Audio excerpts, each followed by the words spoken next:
Friends, నేను మీ నాంచి. ఈరోజు మనం నాంచి స్టైల్ రసం ఎలా తయారు చేయాలో తెలుసుకుందామా? ముందుగా దీనికి కావాల్సిన పదార్థాలు ఏంటో చూద్దాం.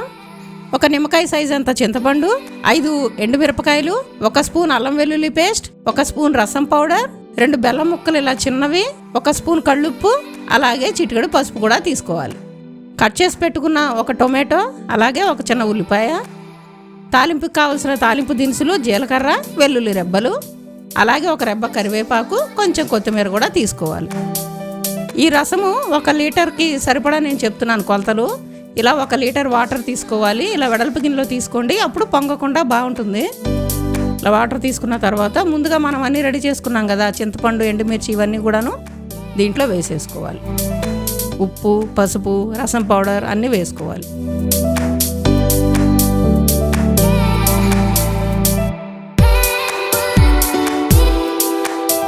మనం ఎండుమిరపకాయలు ఇలా చిన్న చిన్న ముక్కలుగా కట్ చేసి వేసుకుందాము.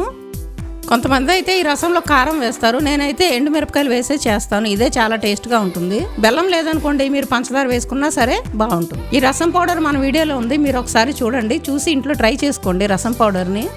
ఇదిగోండి, ఇలా అన్నీ కూడాను ఈ వాటర్లో వేసేసుకోవాలి.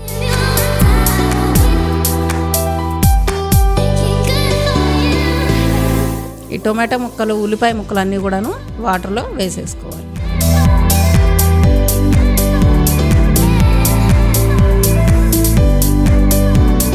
తర్వాత ఇలా కరివేపాకుని చిన్న చిన్న ముక్కలుగా కట్ చేసి వేసుకోవాలి.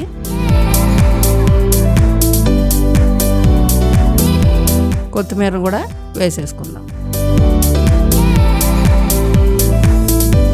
ఇవన్నీ ఇలా రెడీ చేసుకున్న తర్వాత స్టవ్ వెలిగించి ఈ గిన్నె పెట్టుకుందాం మనం పొయ్యి మీద. ఈ రసం కాగడానికి ఒక 15 నుంచి 20 మినిట్స్ వరకు పడుతుంది. మీరు మీడియం ఫ్లేమ్లో పెట్టుకొని బాగా మరగనివ్వండి. ఇలా బాగా మరిగిపోయిన తర్వాత రసాన్ని ఇలా ఒక్కసారి వడగట్టుకోండి. మీరు వడగట్టుకోకపోయినా పర్వాలేదు, అలాగే తాలింపు వేసుకోవచ్చు. కాకపోతే వడగడితే ఏంటంటే బాగుంటుంది పోసుకోవడానికి. ఇదిగోండి, ఇలా అంతా కూడా శుభ్రంగా వడగట్టేసి ఆ మొత్తం పిండేసేయాలి. తర్వాత ఇప్పుడు మనం దీన్ని తాలింపు వేసుకుందాం. ఇలా తాలింపు గిన్నె పెట్టుకొని దాంట్లో ఆయిల్ వేసుకోవాలి. 1 స్పూన్ ఆయిల్ వేడెక్కిన తర్వాత తాలింపు దినుసులు వేసుకుందాం. అవి కొంచెం వేగిన తర్వాత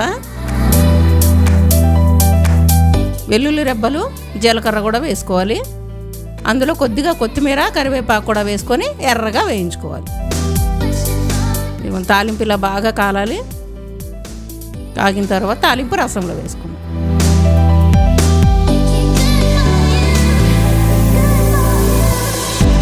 అంతే, వేడి వేడి రసం రెడీ.